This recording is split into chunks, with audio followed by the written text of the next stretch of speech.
Hi, thanks for joining me. In this case study, we'll be speaking about a spousal sponsorship takeover. So sometimes clients come to me and say, I've submitted my application, but I feel that something's wrong with it. I feel that I'm not getting communication either from my other representative, or I'm not getting communication from Citizenship Immigration Canada. So my gut thinks something's wrong or something's not right.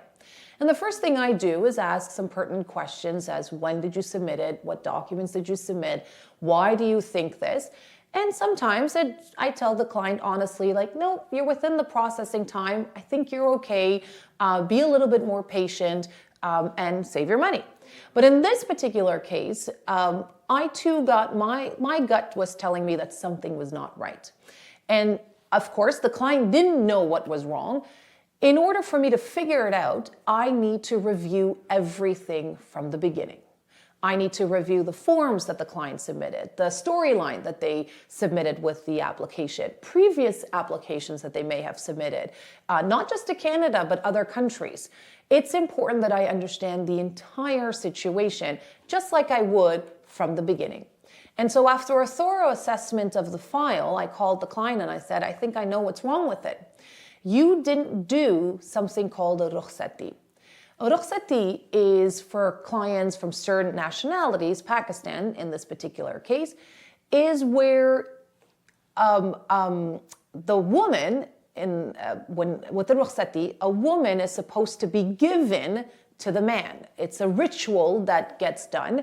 And it's a celebration. It's basically the father saying goodbye to his daughter and giving the next person, the next man, her hand. And this particular celebration is very important to especially Pakistanis. And it was not done. And so I asked him, why was this not done, especially because this is something that most Pakistanis do? And he had a valid answer. He's like, well, I'm in Canada and she's there. How is this supposed to happen? And many of my clients are in the situation where the spouse is obviously in Canada, and this is a celebration that used to happen in the olden days, when everyone was living in the same country and the father would give the hand of the female to the next man in line. And so he's like, how can that happen if I'm here and she's there and her visa is not approved? I intend to do this celebration, obviously when the application is approved. And unfortunately, immigration is still a little bit old-schooled. And so if that celebration that's so important in your culture does not get celebrated, it might raise some red flags on genuineness. It might raise questions about, okay, is this marriage really genuine? Because if it's genuine, you should have done it. And so how you really address this is by being honest. All he had to do really was inform the officer that I'm familiar with the rukhsati. I intend to do this and this is my plan and these are the individuals that are going to be celebrating with me. But until, her visa is not approved, she's going to be residing with her own father. So doing the rukhsati at this stage does not make any sense. And really, it's a simple explanation, but it was one of the main reasons his application was being prolonged. And so he was very shocked. He's like, I don't think that's the case. So I said, well, let's see. Because again, there was no notification from the officer as to what the delay was. So I said, let's try it my way.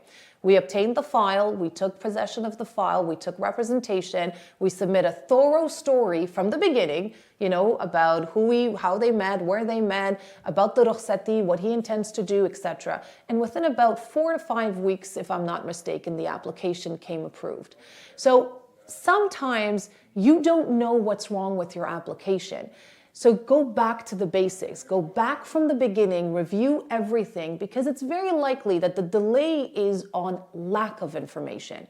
And if that lack of information is not given to the officer, it's likely that the officer will give you a procedural fairness letter, which means I'm actually worried about this particular matter and I'm leaning towards a no, but I'm giving you a chance to explain yourself.